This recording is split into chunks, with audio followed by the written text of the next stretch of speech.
오늘 말씀 제목은요. 성령으로 변화되길 원합니다라는 제목으로 여러분들과 함께 말씀을 나누려고 합니다. 제가 아는 어떤 목사님께서 설교 강단에서 이런 말씀을 하셨어요. 그래서 제가 그 말씀이 너무 와닿아서 여러분들과 함께 나눠보려고 합니다. 사람과 사람 사이에 메시지가 전하는 방법은 크게 세 가지로 전해진다고 합니다. 첫 번째는 머리에서 머리로 전해집니다. 그리고 두 번째는 가슴에서 가슴으로 전해집니다. 그리고 세 번째는 영에서 영으로 전해진다고 합니다. 우리가 보통 생각하는 논리는 머리에서 머리로 전해지고요. 그리고 우리가 감정, 이런 감성들은 가슴에서 가슴으로 전해집니다. 그러나 하나님의 말씀은요, 하나님의 말씀은 영에서 영으로 전해집니다. 그래서 우리가 하나님의 말씀을요 제대로 받아들이고 우리 인생 속에서 하나님의 말씀이 제대로 우리 안에 들어오게 되면은 우리의 영혼이 변하게 되는 거죠. 그래서 말씀은 영에서 영으로 전해진다고 합니다. 두 장만 넘겨주실래요? 히브리서 4장 12절에서 13절을 보시면, 선생님 두 장만 넘겨주세요. 네. 히브리서 4장 12절에서 13절을 보시면 제가 되게 좋아하는 말씀 중에 하나입니다. 하나님의 말씀은 살아있고 활력이 있어 좌우의 날선 어떤 것보다도 예리하여 혼과 영과 관절과 골수를 찔러 쪼개기까지 하며 또 마음의 생각과 뜻을 판단하느니 지으신 것이 하나도 그 앞에 나타나지 않음이 없고 우리의 결산을 받으실 이의 눈앞에 만물이 벌거벗은 것 같이 드러나느니라. 사랑하는 고등부 여러분들이 꼭 기억하셔야 될 것 중에 하나가 뭐냐면요, 우리가 말씀을 판단해서는 안 됩니다. 우리가 어떤 성경 말씀을 재고 판단하고 우리한테 맞추는 게 아니라 말씀이 우리를 판단할 수 있도록 여러분들이 말씀으로 다가가야 되고 말씀으로 무장되어야 됩니다. 그리고 우리가 그 말씀에 제대로 판단되어질 때 우리는 충격을 받게 되죠. 어떤 충격이냐면요, 히브리서 4장 12절에서 나온 것처럼 하나님의 말씀은 살아있어서 우리의 모든 것을 꿰뚫어 본다고 합니다. 우리의 모든 것이 꿰뚫어 보고 우리의 감추인 것이 드러나지 않는 게 없다고 합니다. 그렇기 때문에 성령 하나님의 말씀이 우리에게 제대로 이렇게 딱 들어오게 되면은요, 우리가 한 번도 이제까지 생각하지 못했던 그런 생각들을 할 수 있게 되고, 그리고 미처 우리가 깨닫지 못했던 그런 말씀들이 우리 삶 속에서 깨달아지게 되는 것입니다.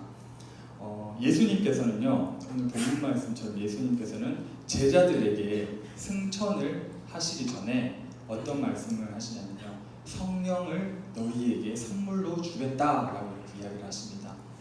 예수님께서 십자가에서 돌아가셨다가 부활하시고 승천하시기 전에 성령을 너희들에게 선물로 주겠다라고 말씀을 하신 후에 하늘로 올라가십니다. 그 후에 남겨져서 이제 기도하던 제자들은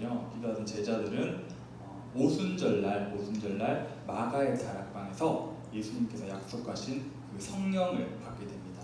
성령을 받게 되는데 이 성령을 받으니까 이 제자들이 변화가 됩니다. 어떻게 변화가 되냐면요, 그 전에 하지 않았던 예언들을 하고요, 그리고 방언을 하고, 그리고 그 제자들은 보통 유대인, 그러니까 자신들이 살고 있는 그 유대의 언어만 할 수 있는 사람들이었는데 다른 나라의 말까지도 막 하면서 그걸로 복음을 전하는 그런 기적들이 이 성령님께서 임하셨을 때 막 일어나게 돼요. 네, 그래서 그 자리에 모여있던 외국인들이 이 사람들이 한 번도 우리나라의 말을 배운 적도 없는 사람들이 어떻게 자기네 나라의 말로, 외국 말로 그런 복음을 전하느냐, 이렇게 하면서 깜짝 놀라면서 그것들을 눈으로 직접 경험하게 되는 거죠. 그런 기적들이 성령 하나님께서 역사하셨을 때 일어납니다. 사도행전 초반에 나오는 장면이에요. 그렇게 하면서 이제 베드로가 그 사람들이 모인 곳에서 설교를 하게 됩니다. 베드로가 설교를 하는데 우리가 오늘 읽은 37절의 말씀 그 전에 2장을 보시면은 베드로의 오순절 설교가 이렇게 쭉 이어지고 있습니다. 여러분들께서 한번 읽어보시면은 이 베드로의 설교를 보면요, 아주 뛰어난 화법이랑 아니면 아주 뛰어난 논리로 그 사람들을 설득하고 있지 않습니다. 그렇게 하지 않고 이 베드로는요, 정말 성경 말씀으로만 그 사람들에게 설교를 하죠. 그런데 이 설교 말씀을 들은 그 모여있던 사람들이 충격을 받게 됩니다. 어떤 충격을 받느냐면요, 베드로 설교의 가장 마지막에 등장을 하는데요. 여러분 다 같이 성경 있으시면 사도행전 2장 36절을 다 같이 한번 살펴보세요. 사도행전 2장 36절을 보시면요, 그런즉 이스라엘 온 집은 확실히 알지니 너희가 십자가에 못 박은 이 예수를 하나님이 주와 그리스도가 되게 하셨느니라 하니라 라고 하면서 아주 충격적인 이야기를 하게 됩니다. 뭐가 충격적이냐면요, 이 베드로는 그 모인 사람들한테 뭐라고 하냐면요, 너희가 예수님을 십자가에 못 박았다라고 이야기합니다. 사실은 그 가운데 있는 사람들 중에는 어떤 사람도 직접 예수님을 못 박은 사람이 없었을 겁니다. 그래서 자신들이 마음에 한 가지 위로를 가지고 있었던 건 뭐냐면은, 내가 사실 직접 예수님을 못 박은 것은 아니야. 왜냐? 실제로 예수님을 직접 못 박은 것은 로마 군인들이 직접 못을 박았죠. 그리고 조금 더 나아가면은 빌라도, 대제사장, 서기관 이런 사람들이 예수님을 직접 못 박았지. 사실 거기 모여있던 사람들은 예수님 십자가에 직접 못 박지 않았기 때문에 사실은 마음에 어떤 양심이나 사실은 자기가 직접 못 박았지 않았기 때문에 나름 자기만의 위로를 가지고 있었을 겁니다. 그런데 성령 하나님께서 역사하시는 베드로의 입술은 그렇게 얘기하지 않죠. 너희가 예수님을 못 박았다라고 이렇게 2장 36절에 말씀하십니다. 성령 하나님께서는요, 이때까지 그들이 한 번도 생각하지 못했던 그런 말씀을 깨닫게 하시고 보지 못했던 것을 보게 하시고 우리를 이 말씀을 들으면서 충격에 빠뜨리는 거죠. 사실 설교라는 것은 어떤 충격을 주는 그런 저는 작업은 아니고 충격을 주는 것이라고 생각을 합니다. 설교의 진짜 목적은요, 설명하는 게 아닙니다. 설교의 진짜 목적은 여러분들에게, 듣는 청중들에게 동의를 구하는 게 아닙니다. 설교의 진짜 목적은 설득을 하는 게 아니라 설교의 진짜 목적은 하나님의 말씀을 선포하는 게 설교입니다. 하나님의 메시지를 전하는 것이 설교고, 하나님의 그 뜻을, 하나님의 말씀을 전하고 선포하는 것이 설교입니다. 하나님의 생각이 어떠하시고 하나님의 뜻이 어떠하신지가 중요한 것이지, 우리의 생각이, 우리의 어떤 판단이 어떻게 중요한지 이야기하고 있는 것이 아니죠. 제가 한 번씩 설교를 하면서 예를 들은 것 중에 하나가 우리가 토기장이를 비유를 많이 드는데, 하나님께서 토기장이시고 우리는 하나님께서 지으신 그릇이라고 생각을 했을 때, 그릇이 어떻게 토기장이한테 왜 날 이렇게 만들었습니까? 라고 따질 수 있느냐 말이죠. 하나님께서 우리를 창조하셨는데, 하나님께서 그 토기장이가 그릇을 창조하실 때 분명히 국그릇으로 창조하셨는데 나는 밥그릇이라고 이렇게 아무리 우겨봤자 그게 말이나 되는 걸까요? 그렇기 때문에 하나님의 생각이 어떠하시고 하나님의 뜻이 어떠하시고 하나님의 메시지가 바르게 전포되는 것이 바로 설교의 본질이라는 거죠. 이렇게 베드로는 설교를 합니다. 이렇게 베드로를 성경님께서 주장하시는 베드로의 설교를 하게 되고, 이 베드로의 설교를 들은 그 청중들이 제일 처음 어떤 반응을 보였느냐 하면요, 오늘 읽은 말씀 37절을 다 같이 살펴보시면요, 제가 한번 읽어볼게요. 2장 37절을 보시면, 그들이 이 말을 듣고 마음에 찔려 베드로와 다른 사도들에게 물어 이르되 형제들아 우리가 어찌할꼬 하거늘. 첫 번째 반응은요, 37절에 보시면 그들이 이 말을 듣고 마음에 찔려합니다. 마음에 찔려합니다. 설교를 들을 때요, 여러분, 우리는 찔림이 있어야 됩니다. 우리의 귀를 즐겁게만 하는 설교는 사실은 좋은 설교가 아닐 수도 있죠. 하나님의 생각은 인간의 생각과 다르기 때문에 그분의 생각과 그분의 메시지가 우리 마음속에 정말로 들어오게 되면은 우리 마음속에 찔림이 있을 수밖에 없습니다. 어떨 때 우리가 찔림을 받죠? 감추인 것이 드러날 때 찔림을 받죠. 그리고 지은 죄가 발각될 때 찔림을 받습니다. 어둠이 빛을 만났을 때 찔림을 받게 됩니다. 거짓말하면 여러분 양심이 찔리잖아요. 하나님의 말씀이 들어오면 우리 마음속에 찔림이 있는 게 당연한 겁니다. 꽁꽁 숨겨뒀던 것들이 드러나게 되었을 때 우리는 찔려합니다. 이렇처럼 하나님의 말씀과 메시지가 우리한테 제대로 들어오면은 이런 찔림이 있게 되는 거죠. 그래서 37절의 말씀처럼 그들이 이 말을 듣고 마음에 찔려합니다. 우리는 이만하면은 되었다고 쉽게 만족하는 경우가 많습니다. 이만하면 내가 교회 생활 잘하고 있지, 이만하면은 신앙생활 잘하고 있지, 이만하면은 우리가 주일 성수도 잘하고 믿음 생활도 나름 잘하고 있을 거라고 우리는 스스로 만족하는 경우가 되게 많습니다. 그러나 성경은 그렇게 얘기하지 않죠. 말씀은 그렇게 이야기하지 않습니다. 설교를 통해서, 말씀을 통해서 우리가 찔림이 있기를 바랍니다. 우리 고등부가 하나님의 말씀 앞에서 저부터 그리고 여러분도 같이 하나님의 말씀 앞에서 찔림이 있고 그 찔림 후에 순종과 하나님의 뜻을 알고 순종이 있는 우리 고등부가 되기를 간절히 바랍니다. 오늘 말씀에 등장하고 사람들이 이제 찔려요. 찔리고 나서 그 다음에 오는 반응이 뭐냐 하면요, 베드로와 다른 사도들에게 물어 이르되 형제들아 우리가 어찌할꼬 하거늘 이라고 이야기합니다. 찔림이 있는 다음에 어찌할꼬 라고 이야기합니다. 이렇게 어찌할꼬 라고 묻는 것이 바로 회개의 시작이라고 할 수 있어요. 왜냐하면요, 이 어찌해야 할까라고 묻는 것 자체가 이미 이제는 내 방법으로는 어떻게 할 수 없다. 이제 내 방식대로는, 내가 이제까지 살아온 그 방법으로는, 내가 아는 해결 방법으로는 이것들을 해결할 수 없으니까 내가 이제 어찌할꼬 하면서 이 절망의 탄식을 하는 거죠. 이게 바로 우리가 회개의 시작인 겁니다. 우리가 사실은 구원을 받았다고 하지만 마음속에 진정한 구원을 받지 않은 것 같고, 내가 회개를 하지만 이 삶의 뿌리가 변화되지 않는 것을 많이 느낍니다. 그게 왜 그러냐면요, 성령 하나님께서 주시는 진짜 우리가 진실된 그런 어떤 이런 절망의 탄식인, 우리가 어찌할꼬 하는 그런 진정한 회개가 아직 없었기 때문이 아닐까 생각합니다. 이런 성령 하나님께서 주시는 진정한 회개가 우리가 필요한 거죠. 여러분 복음서에 보시면은요, 탕자의 비유 이야기 아세요? 그 둘째 아들이 이제 그죠?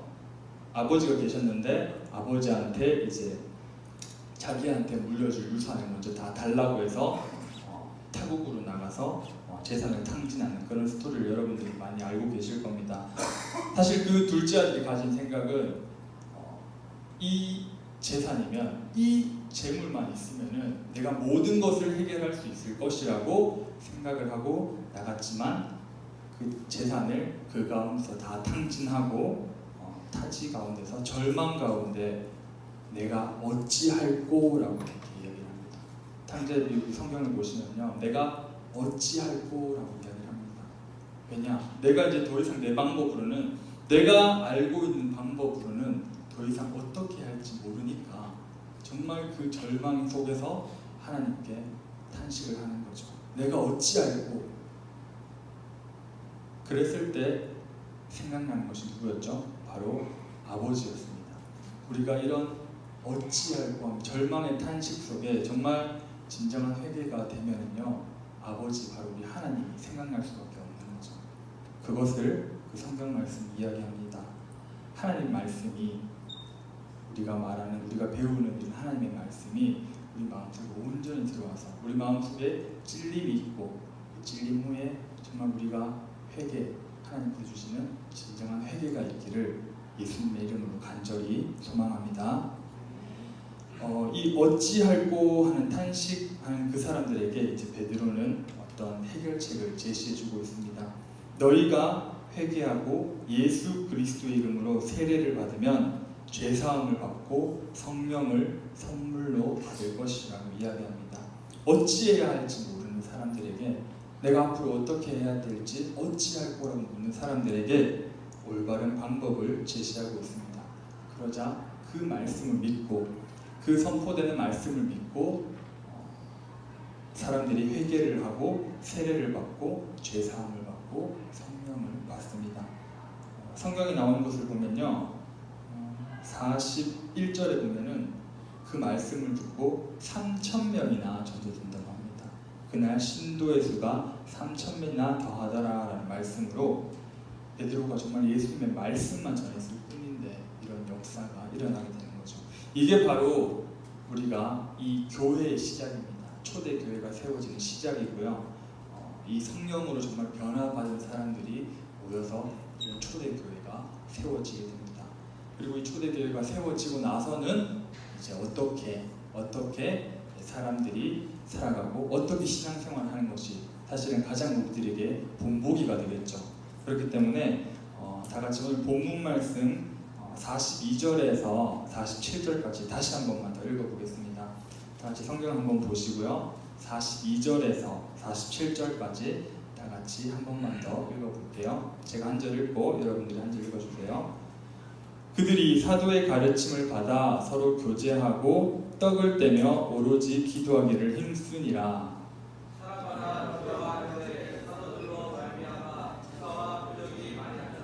믿는 사람이 다 함께 있어 모든 물건을 서로 통용하고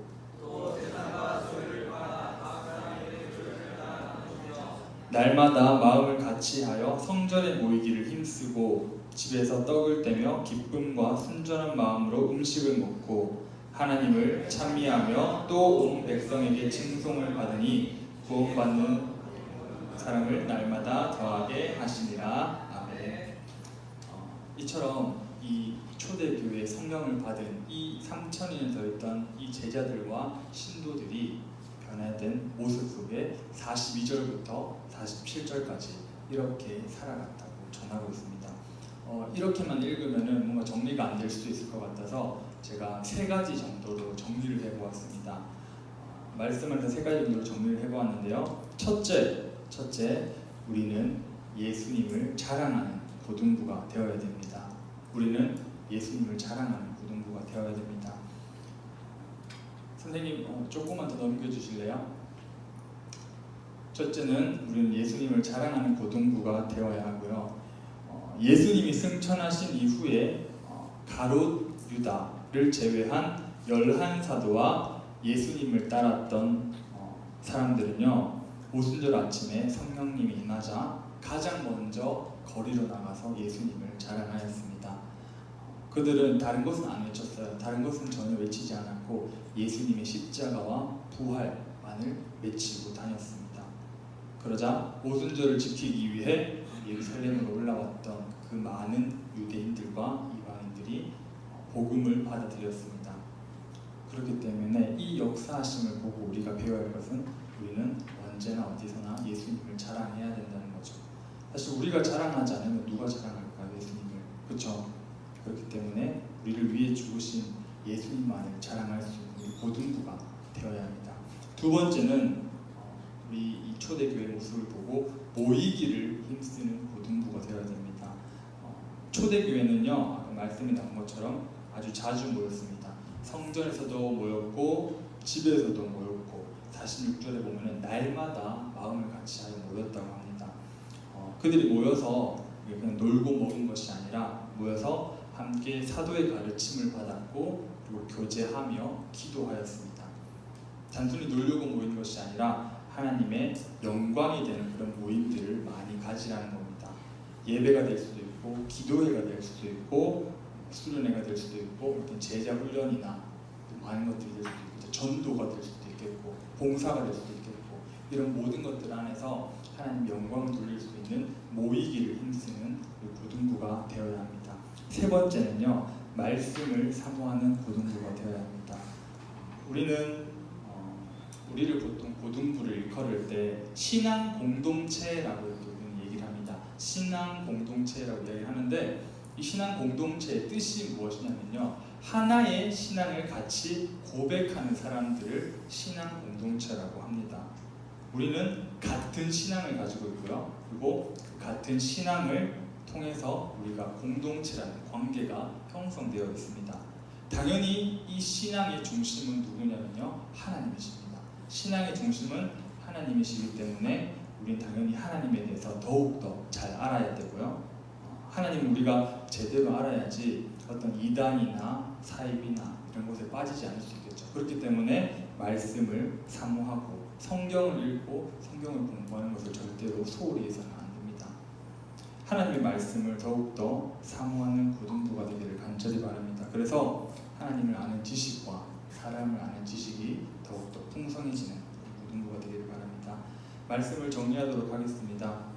우리는 성령 하나님께서 우리에게 역사하실 때, 우리가 변화받기를 바랄 때 우리 마음속에 역사하셔서 분명히 말씀을 우리 속에 받아들일 때 찔림이 먼저 있을 겁니다. 찔림이 있고 그 찔림 가운데 우리가 그 절망의 탄식 가운데 내가 정말 아무것도 할 수 없다는 그런 탄식 가운데 먼저 어찌할꼬 하는 회개가 이루어져야 됩니다. 이런 삶의 모습까지 변화되는 우리 고등부가 되기를 바라고요, 또 그것을 사모하는 고등부가 되기를 바랍니다. 또한 그런 변화 가운데서 우리 초대교회 성도들이 했던 그런 모습들처럼 예수님만을 자랑하고 예수님의 이름으로 모이기를 힘쓰고, 그리고 예수님의 말씀을 항상 사모하여서 같은 신앙 공동체로서 하나님을 기쁘게 할 수 있는 우리 고등부가 되기를 예수님의 이름으로 간절히 소망합니다. 다 같이 우리 찬